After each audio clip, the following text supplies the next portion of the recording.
नमस्ते।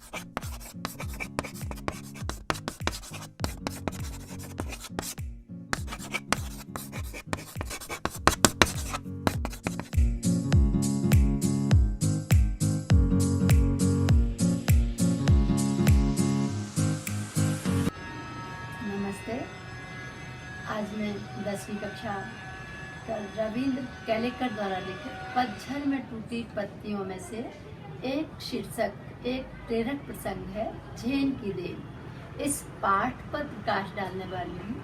अति संक्षेप में रविंद्र केलेकर के बारे में। 1925 में दक्षिणी गोवा में रविंद्र केलेकर का जन्म हुआ। गांधीवादी विचारधारा से प्रभावित थे, इसलिए गोवा मुक्ति आंदोलन में महती भूमिका निभाई। इन्होंने बहुत अधिक साहित्य कोंकणी में ही लिखा, लेकिन मराठी में भी बहुत सारी कृतियां हैं और हिंदी में भी इनका योगदान है। बहुत सारे साहित्य का इन्होंने अनुवाद भी किया। तो रविंद्र केलेकर का साहित्य के बारे में आप गूगल में सर्च करके ज़रूर इसे पढ़ें, लेकिन इधर जो बिंदु है उसके बारे में मैं प्रकाश डालना चाहूँगी कि जो पतझड़ में टूटी पत्तियां हैं, इनका एक संकलन है ओथाम्बे।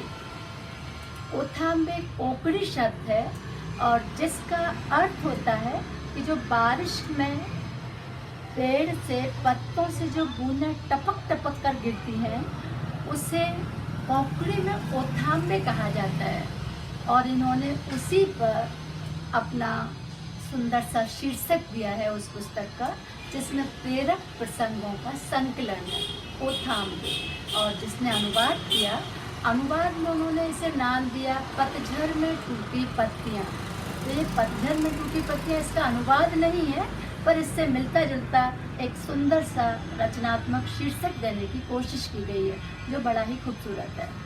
तो रविंद्र केलेकर का परिचय जाने, उसमें उनकी शैली, भाषा और शैली जानना जरूरी। उनकी विशेषता है महत्वपूर्ण बातों को कम शब्दों में कहने की कला में ये पारंगत है।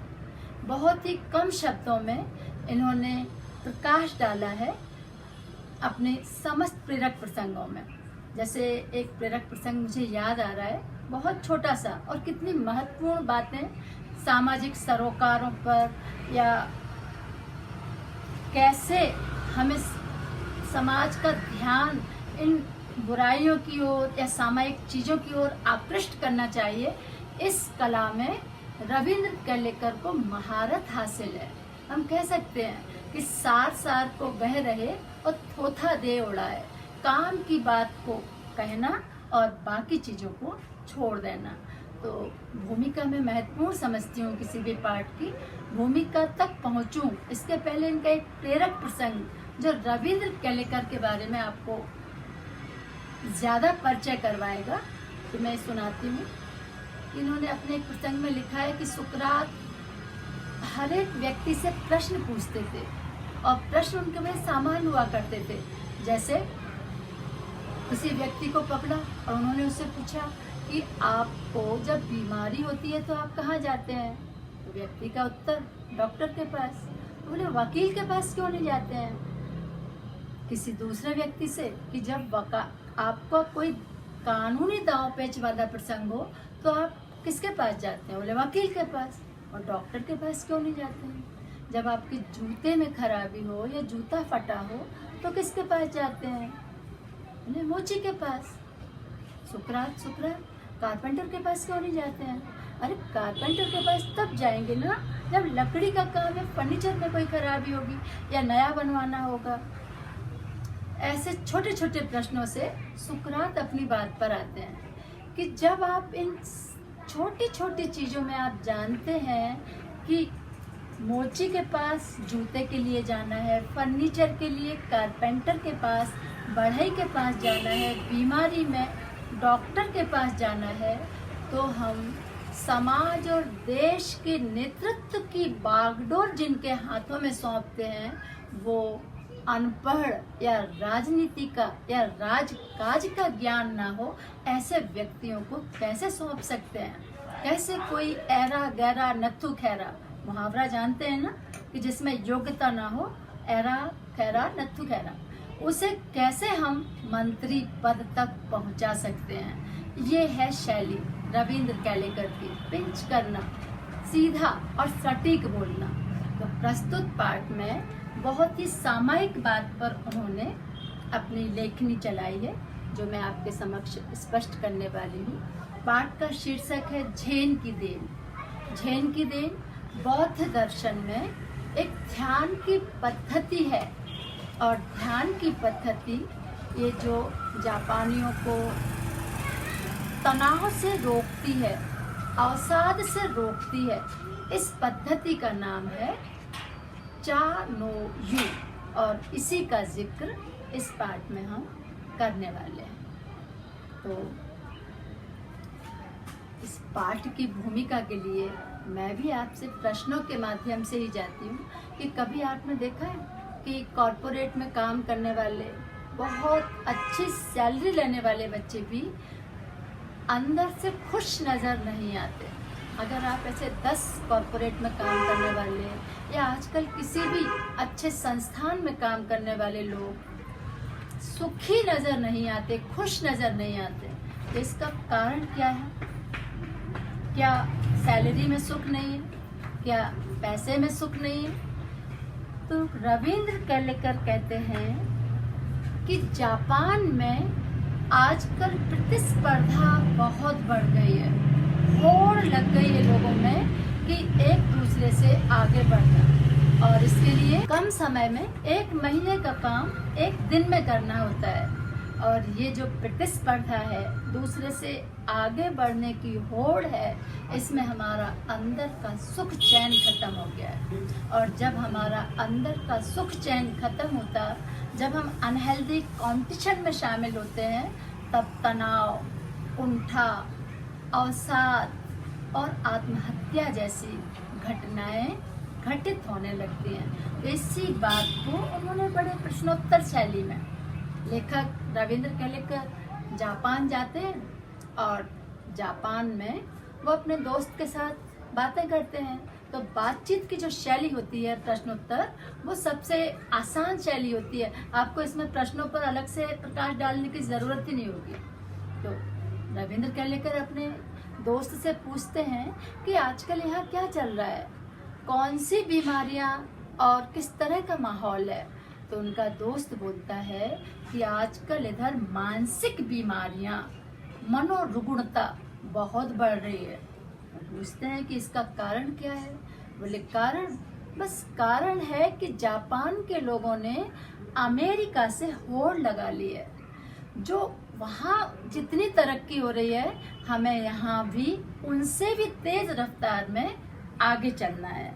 और इसी बात को वो किस तरह से कहते हैं?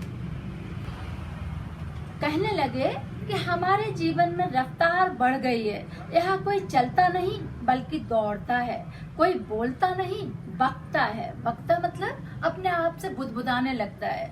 हम जब अकेले पढ़ते हैं तब अपने आप से लगातार बड़बड़ाते रहते हैं।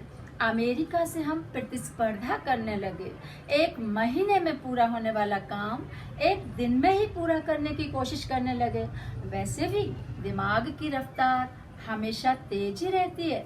उसे स्पीड का इंजन लगाने पर वह 1000 गुना अधिक रफ्तार से दौड़ने लगता है। फिर एक क्षण ऐसा आता है जब दिमाग का तनाव बढ़ जाता है और पूरा इंजन टूट जाता है। यही कारण है कि यहाँ मानसिक रोग बढ़ गए हैं।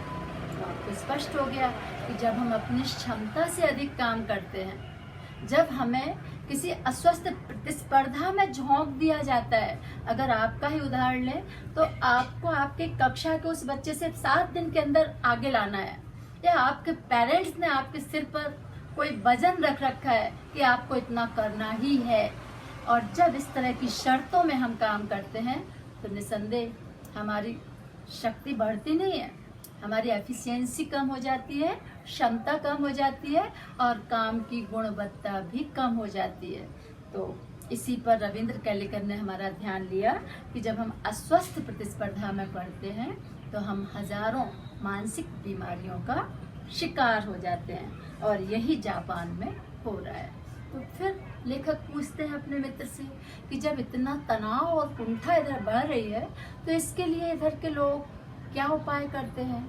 तो उनके दोस्त उनको शाम को एक टी सेरेमनी में ले जाते हैं। टी सेरेमनी चाय की एक तरीका, चाय पीने का एक अंदाज, एक ढंग। और ये क्या है, आप उनके दोस्त की आवाज में फिर सुनेंगे कि कहाँ ले जाते हैं और वहाँ क्या होता है। मैं आपको पढ़ के सुना रही हूँ जिससे कोई भी बिंदु आपकी नजर से छूटे ना। तो इस पद्धति का नाम है जापानी में चा नो यू, और ये पद्धति क्या है ये आपको इस पैराग्राफ में। वह एक 6 मंजिली इमारत थी, जहाँ दोस्त लेके जाते हैं तो एक 6 मंजिली इमारत है जिसकी छत पर दफ्ती की दीवारों वाली और तातामी, तातामी मतलब चटाई, चटाई की जमीन वाली एक सुंदर पर्णकुटी थी। बाहर बेढप सा, बेढप माने एक बेतरतीब गंदा सा, बेढप सा एक मिट्टी का बर्तन था, उसमें पानी भरा हुआ था।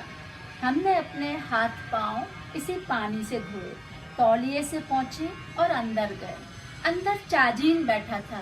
चाजीन मतलब उस जहाँ चाय पीने की जो पद्धति है, जो पर्णकुटिया में जहाँ लेके गए छठे माले पर, वहाँ जो होस्ट या जो मेजबान था उसका नाम है चाजीन। हमें देखकर वह खड़ा हुआ, कमर झुकाकर उसने हमें प्रणाम किया और जापानी में कहा दोझो। दोझो का अर्थ होता है आइए तशरीफ लाइए। कहकर उसने स्वागत किया, कमर झुकाकर प्रणाम किया, बैठने की जगह दिखाई, अंगीठी सुलगाई, उस पर चायदानी रखी, बगल के कमरे में जाकर कुछ बर्तन ले आया, तौलिए से बर्तन साफ किए।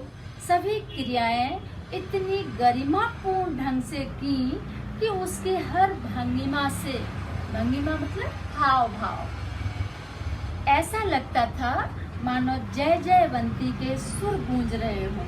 वहाँ का वातावरण इतना शांत था कि चायदानी के पानी का खदबदाना भी सुनाई दे रहा था। तो ये तो थी जहाँ लेखक के मित्र लेखक को लेके गए, और कारण क्या था कि जापानियों में जो तनाव बढ़ रहा है उस तनाव से रोकने के लिए जापानी लोग क्या कर रहे हैं। तो वो लेके जहाँ गए उसका वर्णन हमने आपको सुनाया।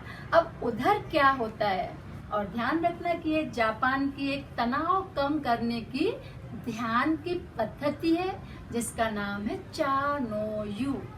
अब वहाँ क्या होता है, और इसमें आपने देखा कि जो चाजीन था उसने सारे काम बड़े धीरे धीरे किए, पैर धुलवाना, तौलिए से पैर पोंछना, फिर अंदर ले जाना, फिर सिगड़ी सुलगाना, फिर उसके खदबदाने की आवाज आना।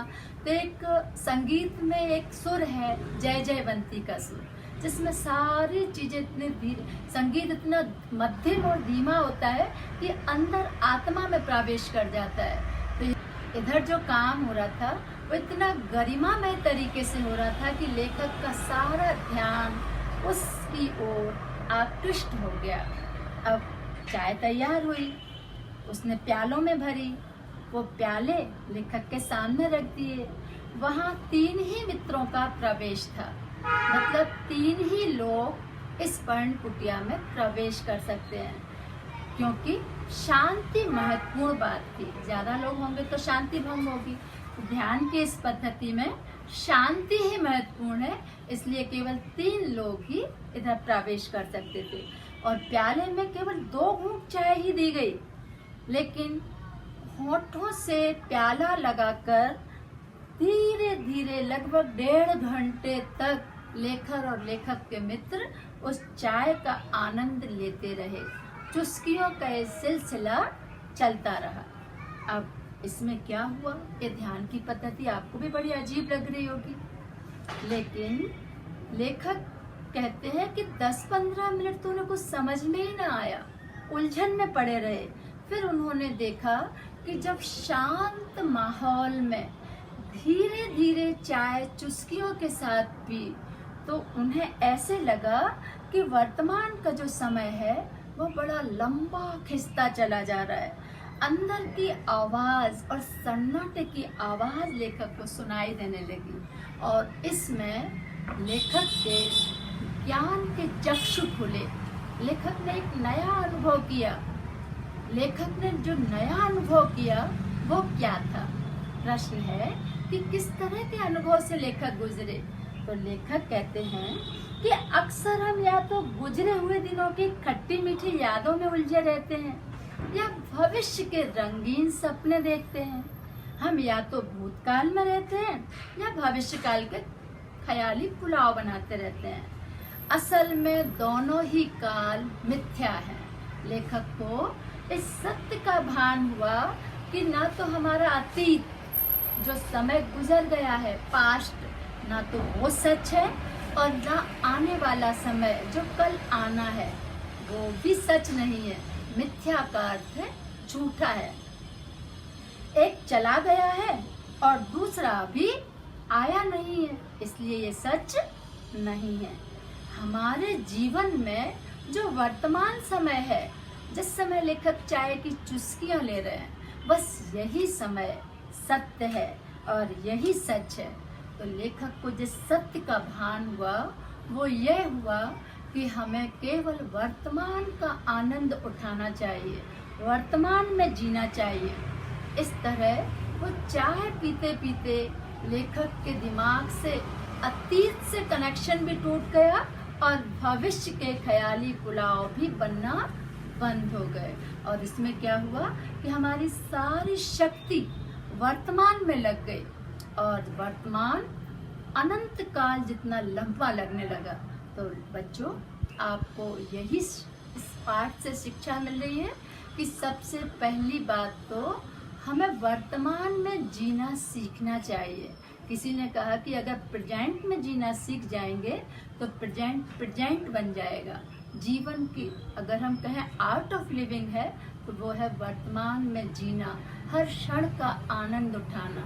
इस सत्य को बताने के लिए लेखक ने छोटे से पाठ में इस महान सत्य का ही उद्घाटन किया है। तो रहीम का एक दोहा मुझे याद आ रहा कि एक साधे सब सधे और सब साधे सब जाए, जो तू सींचे मूल को फूले फले अघाए। वहाँ मूल को सींचने की बात की है और यहाँ वर्तमान पर फोकस करने की बात की है। कल आपके एग्जाम में क्या हुआ, आपका रिजल्ट बिगड़ा, इसकी चिंता करने की ज़रूरत नहीं है। भविष्य में आपको क्या बनना है, इसके लिए आपको वर्तमान में तनाव करने की ज़रूरत नहीं है। बस ज़रूरत है आपको खुद से अपनी प्रतिस्पर्धा, अनहेल्दी कंपटीशन में नहीं पढ़ना। 3 शिक्षाएं लेखक देना चाहता है। पहला, अनहेल्दी कंपटीशन, अस्वस्थ प्रतिस्पर्धा की होड़ में ना पड़े, क्योंकि ये अस्वस्थ प्रतिस्पर्धा ही तनाव कुंठा को जन्म देती है। दूसरी, एक भौतिक सुख सुविधा और आराम में सुख नहीं है। जापानी अमेरिका से होड़ कर रहे हैं लेकिन वहाँ सुख नहीं है। अवसाद, कुंठा, निराशा, ये बीमारियां, मनोरुग्णता वहाँ बढ़ रही है। और ये केवल जापान में नहीं है, ये भारत में भी अपने पैर पसार रही है, आपके अंदर भी ये घर कर रही है। तो हमें देखना है कि ये कैसे रोक लगाएं। और तीसरी महत्वपूर्ण बात, हमें वर्तमान में जीना सीखना है। हमें शांति की चाह के लिए केवल और केवल वर्तमान में जीना है और संतोष रूपी धन का अर्थ भी समझना है। तो ये 3 बड़ी शिक्षाएं इस पाठ के माध्यम से लेखक ने दी। और लेखक ने कहा कि जीना किसका नाम है, जीना किसे कहते हैं। ये उस दिन जापानियों की ध्यान की जो पद्धति है, चाय पीने का जो एक तरीका है, चानो यू जिसका नाम है, ये मुझे उस दिन इसका परिचय हुआ और मैंने जाना। और ये झेन की देन जापानियों के लिए एक बहुत बड़ा वरदान है। तो तो ये लेखक का पाठ था। मुझे लगता है कि आप भी इसे ध्यान से सुनेंगे और ध्यान करने के छोटे छोटे से तरीके सीखेंगे और अपने वर्तमान को सुखमय बनाएंगे। धन्यवाद।